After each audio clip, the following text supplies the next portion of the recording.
क्या हिंदुस्तान में बोलना भी अब जुर्म हो गया है? अपने ऊपर होने वाले मजालिम और सितम के ख़िलाफ़ आवाज़ उठाना भी जुर्म के दायरे में शामिल हो गया है। हिंदुस्तान की सरज़मीन मुसलमानों के लिए इतनी तंग हो गई है कि अब वो अपने भाइयों पर होने वाले मजालिम और सितम के ख़िलाफ़ आवाज़ नहीं उठा सकते हैं, वो नाइंसाफ़ी के ख़िलाफ़ एहतजाज नहीं कर सकते हैं, और अगर वो ऐसा करते हैं तो उन्हें मुल्ज़िम और मुजरिम ठहरा दिया जाएगा। पुलिस उनके ख़िलाफ़ केस दर्ज कर लेगी। ये सवालात इसलिए आज हम कर रहे हैं, ये बातें इसलिए हम आपको बता रहे हैं कि उत्तराखंड के देहरादून में एक आलिम दीन के ख़िलाफ़ पुलिस ने महज इस वजह से केस दर्ज कर लिया है, आईपीसी की कई दफ़ात उन पर लगा दी है कि उन्होंने तबरेज़ अंसारी अब मुल्क भर में दीगर हुजूमी तशद्दुद के वाक़यात पर 27 जून को एक रैली की, एक एहतजाज किया, और उस एहतजाज में उन्होंने साफ लफ्ज़ों में कहा कि हमारे पास भी नौजवान हैं, हमारे पास भी ताकत है, लेकिन हम अमन चाहते हैं, सलामती चाहते हैं, हम किसी तरह की खाना जंगी नहीं चाहते हैं। उनकी इस तकरीर को बुनियाद बनाकर मीडिया चैनल्स ने कई इस तरह का हंगामा क्रिएट कर दिया है और उत्तराखंड की पुलिस ने उनके ख़िलाफ़ केस दर्ज कर लिया है। खबर दर खबर में आज हम यही बताएंगे कि क्या है पूरा मामला, क्या कहा देहरादून के मुफ्ती और वहाँ के एक मदरसा के मोहतमिम मौलाना रईस कासमी ने, क्यों पुलिस ने उनके ख़िलाफ़ केस दर्ज कर लिया, और क्या इस तरह का कोई पहला वाक़या है या इस तरह के जुमले और भी लोग बोलते हैं, इससे ज़्यादा संगीन बातें करते हैं, क्या उनके ख़िलाफ़ भी केस दर्ज किया जाता है।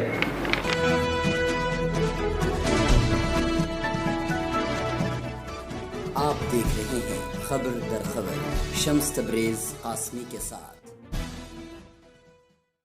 नाज़रीन, आपको मालूम है कि तबरेज़ अंसारी को झारखंड में बुरी तरह मारा गया, दहशतगर्दी उनके साथ हुई और उनकी शहादत हो गई, और गुज़िश्ता 30 दिनों के अंदर मुल्क भर में 30 से ज़ायद नफ़रत, क्राइम और हुजूमी तशद्दुद के वाक़यात आज पेश आ चुके हैं।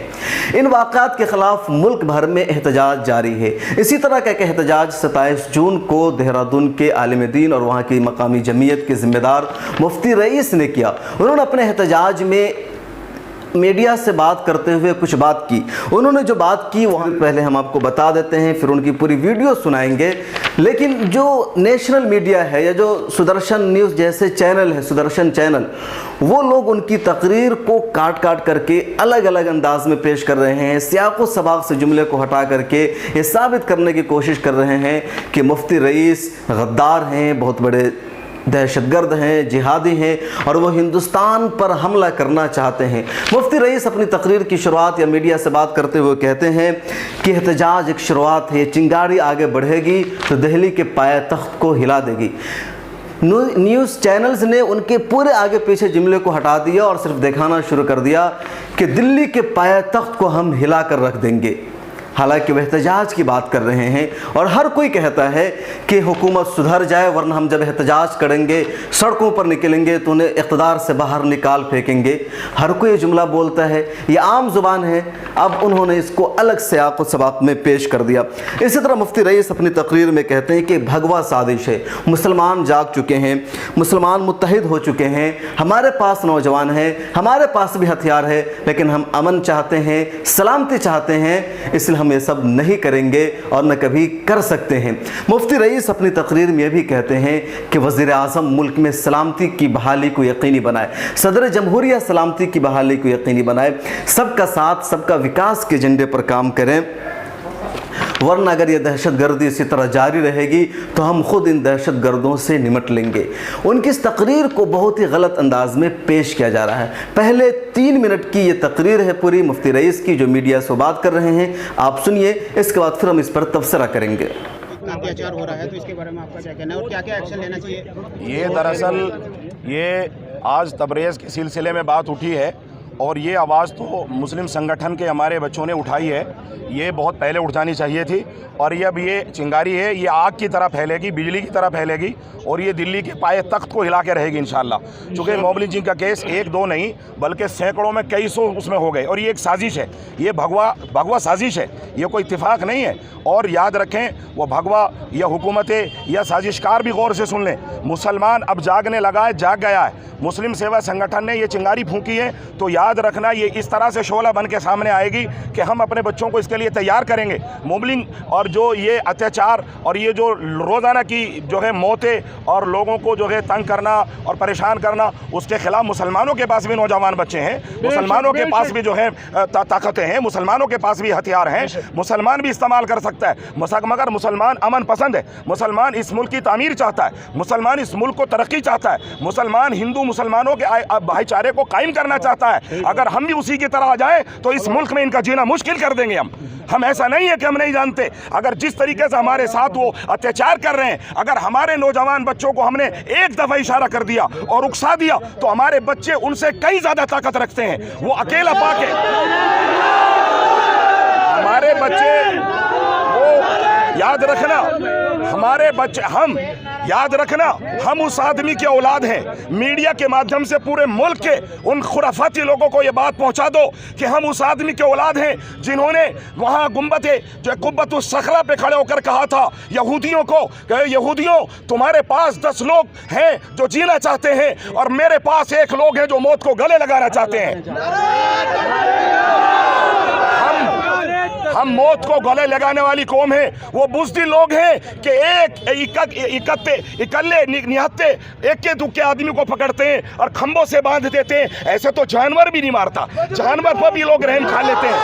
ठहरो भाई, बात कहने दो। नाराए तकबीर में दम नहीं रहा, इतना नाराए तकबीर में दम पैदा करना है। हम अपने बच्चों को हम मुत्तहिद कर रहे हैं, मुत्तफिक कर रहे हैं। ऐसे लोगों को कैफरे किरदार तक पहुंचाएंगे, उनकी चमड़ियां उधेड़ेंगे हम। इसलिए मैं कह रहा हूं, इसलिए मॉब लिंचिंग पर हुकूमत ये तो कंट्रोल करे, कानून का राज नाफिज करे। हुकूमत सबका साथ सबका विकास जैसे हमारे सदर ने लिखा है, या तो इसको पूरे मुल्क में नाफिज करे। अगर हुकूमत इन पर नाफिज करने से कासिर रही तो मुसलमान अल्हम्दुलिल्लाह बाजुओं में ताकत रखता है, इनके खिलाफ, दहशतगर्दों के खिलाफ खड़ा हो जाएगा और इनको जड़ से उखाड़ेगा। मैं ये कहता हूं, अमन के साथ कानून का राज नाफिज करें, सबका साथ सबका विकास रखें, वरना मुल्क में बदअमनी फैली जा रही है और मुसलमानी पूरा मुल्क फिर बारूद के ढेर पर रखा हुआ है। हिंदुस्तान जिंदाबाद। चलो ठीक। आपने सुना कि मुफ्ती रईस ने क्या कहा है। 1-2 जुमले उनके ऐसे ज़रूर हैं जो उन्होंने जज्बात में बहकर कुछ ज़्यादा कह दिया है। ख़ास तौर पर जो हथियार रखने की बात है, ऐसा उन्हें नहीं कहना चाहिए, लेकिन उन्होंने अगर कह दिया है तो इससे ज़्यादा संगीन बातें लोगों ने इस मुल्क में कही है। किसी के ख़िलाफ़ कोई एक्शन नहीं लिया जाता है, कोई कार्रवाई नहीं की जाती है, कोई नोटिस नहीं की जाती है। लेकिन मुफ्ती रईस के इस बयान को एक दिन भी नहीं गुजरा कि देहरादून के इंस्पेक्टर मनोज ने उनके खिलाफ FIR दर्ज कर लिया है और उन पर दफ़ा लगाई गई है। IPC की दफ़ा 153A 153B, इसके अलावा 500 की दफ़ा भी लगाई गई है, जिसके तहत उन्हें 3 साल की सज़ा भी हो सकती है, जेल भी हो सकती है और ज़मानत पर ही रिहाई मुमकिन है। फ़िलहाल मुफ्ती रईस को इंस्पेक्टर ने बताया है कि आपके खिलाफ केस दर्ज कर लिया गया। FIR की कॉपी भी सोशल मीडिया पर वायरल हो रही है। ताहम अब तक उनकी गिरफ्तारी नहीं हुई है, लेकिन मुमकिन है कि उनकी गिरफ्तारी भी हो जाए।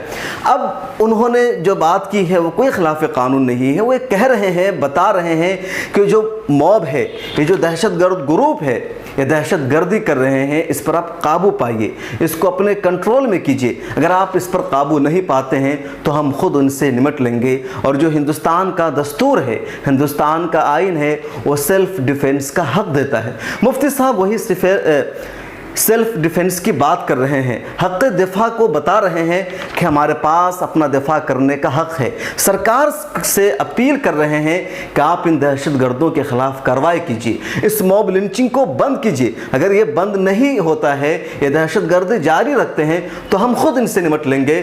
और ये कोई कानून की खिलाफ वर्जी नहीं है, आयन की खिलाफ वर्जी नहीं है, और ये कोई जिहाद की बात नहीं है, बल्कि अपने दिफा की बात है और इसका हमें हक़ है। कोई अगर हमें मारेगा तो हम अपने बचाव के लिए उसका, हम सामने वाले का, कातिल का, हमलावर का कत्ल तक कर सकते हैं। ये हिंदुस्तान का आइन हमें इजाज़त देता है। यही बात मुफ्ती रईस कह रहे हैं, लेकिन उन पर हमला, उनके ख़िलाफ़ केस दर्ज कर लिया गया है। हम आपको कुछ वीडियो सुना रहे हैं, आप इन वीडियोज़ को देखिए कि क्या इस तरह की बातें लोग कह रहे हैं, इसके बावजूद उनके ख़िलाफ़ कोई एक्शन नहीं लिया जाता है। सबसे पहले ये वीडियो देखिए, झारखंड की वीडियो है, 1 साल से गर्दिश कर रही है, अब तक ये जो शख्स बोल रहा है इसके खिलाफ कोई कार्रवाई नहीं हुई है। देखिए, मैं तो सिर्फ इतना ही बताना आपको कहना चाहूंगा कि हिंदू समाज पार्टी का लक्ष्य इस्लाम मुक्त भारत है, मगर मैं झारखंड का अध्यक्ष हूं, तो मैं एक ही चीज केवल आपकी कशिश न्यूज के माध्यम से मैं कहना चाहता हूं कि झारखंड में हम मुसलमान मुक्त भारत, इस्लाम मुक्त भारत करके रहेंगे। इसके पहले जमीन को लेकर के, प्रदेश को लेकर के बंटवारा हुआ था, अब मगर हम मुसलमानों को भगा करके अपनी झारखंड को, जो हमारा झारखंड जो बिरसा मुंडा की धरती है, उस पर हम काम करें कि हमारा धरती जो आदिवासियों का है, हमारे सनातनी भाइयों का है, हम उसके ऊपर करें। तो तलवार होकर क्या है? देखिए, माननीय कमलेश तिवारी जी जो हमारे अध्यक्ष हैं, उन्होंने आपको बताया कि हम हर हिंदू के घर में तलवार चाहते हैं। स्वाभाविक सी बात है, अगर आज हम तलवार लेकर के नहीं चले, अपने घर में नहीं रखे, तो ये मुसलमान हमारे घर में आए दिन घुस सकते हैं, किसी दिन भी घुस करके हमारी बहू बेटियों के साथ में, हम लोगों के, हम हिंदू सनातनियों के हाथ में किसी तरह का भी। आपका मानना है कि लोकतंत्र का रास्ता अब तलवार के जरिए तय होगा? हमारा मानना है कि तलवार तो अब दूर की बात रही। मैं तो कहता हूं कि अगर मुझे हिंदू समर्थन करना चालू कर दे, इस गौरव झा को हिंदू अगर समर्थन करना चालू कर दे, तो विश्वास करिए मैं 47 और इंसास और LMG जैसे हथियारों का फैक्ट्री चलाना चालू कर दूं और वो बांटना हिंदुओं के घर में चालू कर दूं। एक और वीडियो देखिए। फेसबुक पर लाइव करके शख्स बता रहा है कि हिंदुओं मुत्तहिद हो जाओ, जाग जाओ, अब हमें इस्लाम को मिटाना है, मुसलमानों को कत्ल करना है। इसके खिलाफ कोई एक्शन नहीं लिया जाता है। की तैयारी में जुटे हुए हैं सभी हिंदू भाई। बहुत जल्द भारत को हिंदू राष्ट्र, सभी हिंदू भाइयों को रामनवमी की हार्दिक हार्दिक शुभकामनाएं और आगामी हनुमान जन्मोत्सव की भी बहुत बहुत शुभकामनाएं। सभी हिंदू भाई एकदम कट्टरपंथी से काम करें देश के लिए। आज हमें जागने की बहुत जरूरत है। आज अगर हिंदू नहीं जागा तो ये टाइम दोबारा नहीं आने वाला। जो आज है वो हिंदुत्व के लिए टाइम कभी दोबारा नहीं आएगा। भारत माता। एक और वीडियो देखिए, किस तरह ये लोग एक मीटिंग कर रहे हैं, लोगों को समझा रहे हैं कि मुसलमानों को मारना है, क्या करना है, और इस तरह की दसियों वीडियो सोशल मीडिया पर गर्दिश कर रही है। जो जहाँ पाए, जिसको जहाँ मिल जाए उसको। ठीक है ठीक है ठीक है। जो जहाँ मिलता उसको मारे, जो जहाँ जिसको मिल जाए उसको बुलाना। चलो सही बड़ा मारे, सो जाओ। जय श्री ठीक है। जब बनाकर 100-150 आदमी लिया कर मारपीट कर रहा है। RSS के पास हथियार है, बजरंग दल के पास हथियार है, ये लोग हथियार की ट्रेनिंग लेते हैं, इसके बावजूद इनके खिलाफ कोई नहीं बोलता है, कोई कार्रवाई नहीं होती है। और मुफ्ती रईस ने हक़ दिफा की बात की है तो पुलिस ने उन पर FIR दर्ज कर लिया है, केस कर दिया है और उनकी गिरफ्तारी की अब बात हो रही है। ये सरासर नाइंसाफ़ी है। यूँ कह लीजिए कि जो मुल्क में मजालिम हो रहे हैं, जो नाइंसाफ़ी हो रही है, बेगुनाहों का जो कत्ल हो रहा है, उस कत्ल के ख़िलाफ़ जो लोग आवाज़ उठा रहे हैं, उस आवाज़ को दबाने की भी कोशिश हो रही है।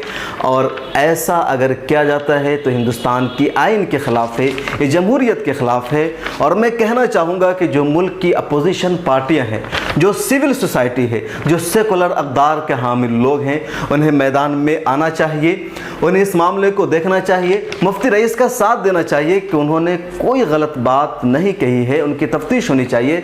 हमने मुफ्ती रईस से फ़ोन पर बात की तो उन्होंने बताया कि हम बरसों से यहाँ रह रहे हैं, हमारे ख़िलाफ़ किसी तरह का कोई मुकदमा दर्ज नहीं है, ना हम कभी इस तरह की किसी भी एक्टिविटी में रहे हैं। हाँ, जब मुसलमानों पर जुल्म हुआ, तबरेज़ को जो मारा गया है, उसकी जो वीडियो हमने देखी तो हम खुद पर कंट्रोल नहीं रख पाए और जज्बात में हमने कह दिया कि हमारे पास भी हथियार हैं, हम भी हमला कर सकते हैं। हालांकि ऐसी कोई बात नहीं है, ना हमारे पास हथियार है, ना किसी के पास हथियार है। हमने महज एक वार्निंग के अंदाज में वो बात की, दहशतगर्दों को बात की कि तुम अगर मार सकते हो तो हम भी मार सकते हैं, बकिया ऐसी कोई सच्चाई नहीं है। वो जज्बात में जुमले कहे गए हैं। इसलिए मैं एक मरतबा फिर अपील करूंगा अपोजिशन पार्टियों से, सिविल सोसाइटी से, सेकुलर अक़दार के हामिल लोगों से कि मैदान में आइए, मुफ्ती रईस का साथ दीजिए। उन्होंने हक़ दिफा की बात की है, सेल्फ डिफेंस की बात की है, कोई गलत बात नहीं की है। पुलिस को भी चाहिए कि इंसाफ करे, सच्चाई के साथ कार्रवाई करे और किसी को गलत न फंसाए। नाइंसाफ़ी और जुल्म के ख़िलाफ़ जो लोग खड़े हैं उनके ख़िलाफ़ एक्शन न ले। देखिए आगे आगे क्या होता है। फ़िलहाल ख़बर दर ख़बर में इतना ही। अपना ख्याल रखिए और मुझे दीजिए इजाज़त। अल्लाह हाफिज़। मिलत टाइम्स की वीडियोस देखने के लिए यहाँ क्लिक करके सब्सक्राइब करें और हाँ, बेल आइकन जरूर दबाएं। अगर फेसबुक पर देख रहे हैं तो पेज लाइक करें। ताज़ा तरीन खबरों और मज़ामीन के लिए विजिट करें हमारी वेबसाइट www.millettimes.com। हमारी ये वेबसाइट उर्दू, हिंदी, इंग्लिश तीनों लैंग्वेज में मौजूद है।